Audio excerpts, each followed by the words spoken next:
Thousands of people in Tennessee and Mississippi haven't had power for 2 weeks now after a historic winter storm damaged power lines and blocked access to some southeast communities. CBS News reporter Katie Weiss has been reporting from Oxford, Mississippi, one of the communities that has been hit the hardest.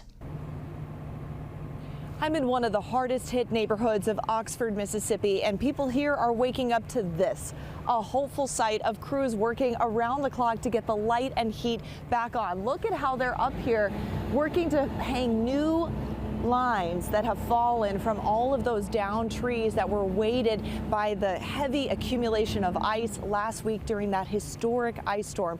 Yesterday we were out here and we watched the crews literally hanging a brand new power pole. They've already hung up hundreds of new poles just like these, and they've got still hundreds more to go just in the Oxford region alone. About an hour north of here, some folks are being told that it's going to be at least another week before they're going to get their power back on. So in the meantime, the state has set up 70 warming shelters to help people in these freezing temperatures. Back to you.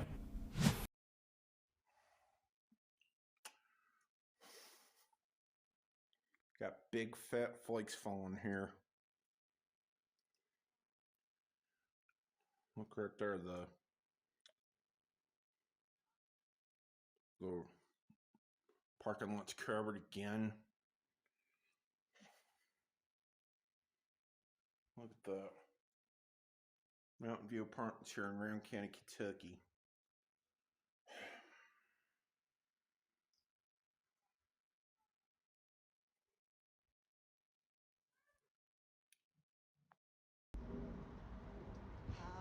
Look at those big snowflakes.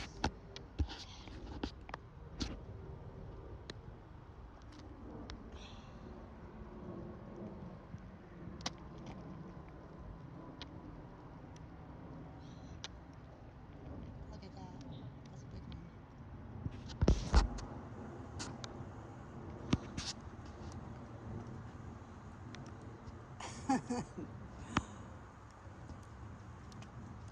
God, look at that.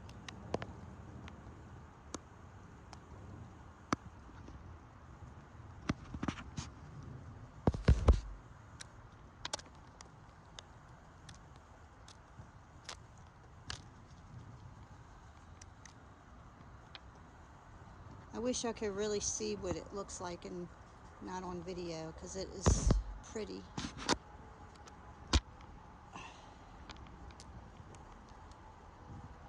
And it's coming down fast. We're supposed to get 7 more inches. Crazy.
This morning it's cold enough for the boiling water into the air trick.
Snow and ice covered Midland's roadways for nearly 2 days straight. And for Troop 1 of the Highway Patrol, that meant nonstop calls. Troop 1 covers Richland, Lexington, Sumter, Clarendon, Kershaw, and Lee counties. Master Trooper William Bennett spent the weekend responding to spinouts, stranded drivers, and crashes across those counties. The biggest thing that we saw was we had a lot of drivers that were driving just too fast for the conditions that were present on the road, and losing control of their vehicle, and that's why we really encourage people to stay off the roads as much as possible, because the conditions were just not ideal to be out driving around in unless you really needed to be. He says most wrecks weren't multi-car pileups. Most that I saw were single vehicle collisions where, like I said, people just driving way too fast, hitting ice on the roadway, and then losing control of their vehicle. And we had a lot of those occur, unfortunately. And the numbers show just how busy Troop 1 stayed. During the height of the storm, troopers handled 546 calls for service, including 339 collisions and more than 200 stranded motorists. I mean, pretty much every trooper in the state was working, whether it was day or night shift, working 12-hour shifts. So yeah, we had everybody out. Meanwhile, the state transportation department had 3,000 employees engaged statewide with 1,200 pieces of equipment. Crews put down more than 6 million gallons of brine and are still clearing roads and treating roads throughout the state. In the Midlands, Kiki Gushu, News 19, WLTX.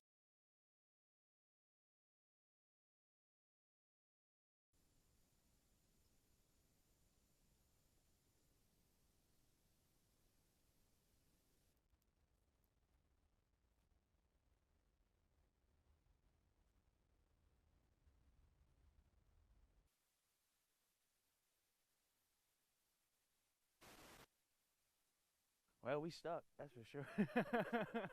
Doesn't help that we got front wheel drive, so.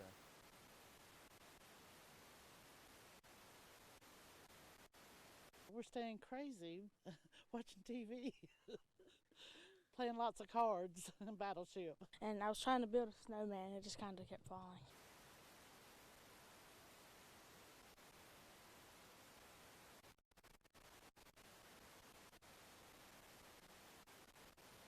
If people can get out at all, it can make or break your business. We've had a real big spike the last couple of days with the ice and now the snow. It made for a good month.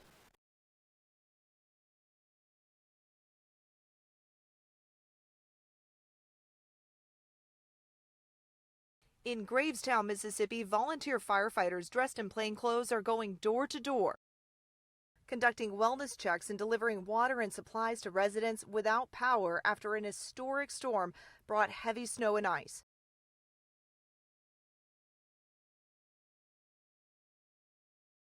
It's been a long wait for James and Heather Albertson. We met them huddled around a gas heater with their daughter and their 4-year-old granddaughter. It could take another 10 days before their power is restored. About 36,000 homes and businesses in Mississippi began a second week without electricity. A sustained cold snap has delayed repairs to damaged power lines and utility poles. Hard-hit Nashville, Tennessee suffered its largest outage ever. At its peak, over 230,000 were affected. With thousands of customers still in the dark, Nashville Electric Service's response to the storm is now being investigated by a newly formed city commission.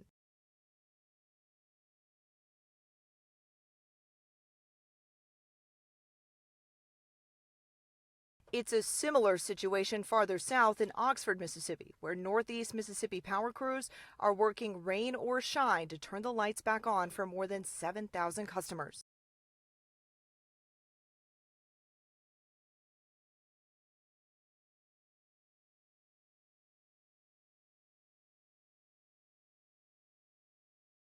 Nationwide, more than 100 people have died since last week. Some have froze to death. So these power restoration efforts are life-saving. I'm Katie Weiss in Oxford, Mississippi, CBS News. Millions of Americans are seeing their utility bills jump after regulators greenlight a series of rate hikes. So last year, regulators approved 43 43 rate hikes across the U.S. Nearly all of them have already gone into effect, while 8 are slated to happen in the coming months. So CBS News correspondent Ian Lee joins us live in Kansas City now. So Ian, some of those states are bearing the brunt of these rate hikes. Where are utility bills rising the most? Hi, Juliet. So we're talking about $11.6 billion increase across the United States, affecting about 56 million Americans. And where you get hit depends on where you live. We got a map for you. If you're in the South, I'm afraid you're going to be hit the hardest. That is going to have an $8.4 billion increase affecting 14 million people, followed by the Northeast. Then you got the Midwest. If you live in the West, you got a bit of a reprieve. If you look at the numbers, you got only $300 million increase, and that is going to be affecting 24.4 million customers. Now, the average American spent $1,833 on electricity every year, and experts say, sadly, that number is going to continue to go up. So what is behind these rate hikes in the first place? Yeah, so there's a lot of things that you have to look at when it comes to the increase in the rates. First off is just things wear out. So they're going to have to replace and repair old utilities. That is something that we've seen, down power lines or old power lines. You got old infrastructure. The next is going to be weather. And we have seen some crazy weather events, whether they be wildfires damaging certain utilities, or you got flooding, you got hurricanes. Some of these storms, when they rip through, they blow down power lines, they affect everything. So these are things that they got to account for when they increase the rates. The other is the volatility of fuel prices. A lot of these power plants rely on natural gas, oil, coal. That can be volatile, and those fuel prices, that is taken into consideration. And then, of course, something that we've all probably are affected by are these data centers. They take a lot of power. People who use AI, that AI takes a lot of power. And so these data centers, they're popping up all over the country, and they just draw a lot of electricity. And so that is another reason why these rates are going up. All right, Ian Lee. Ian, thank you.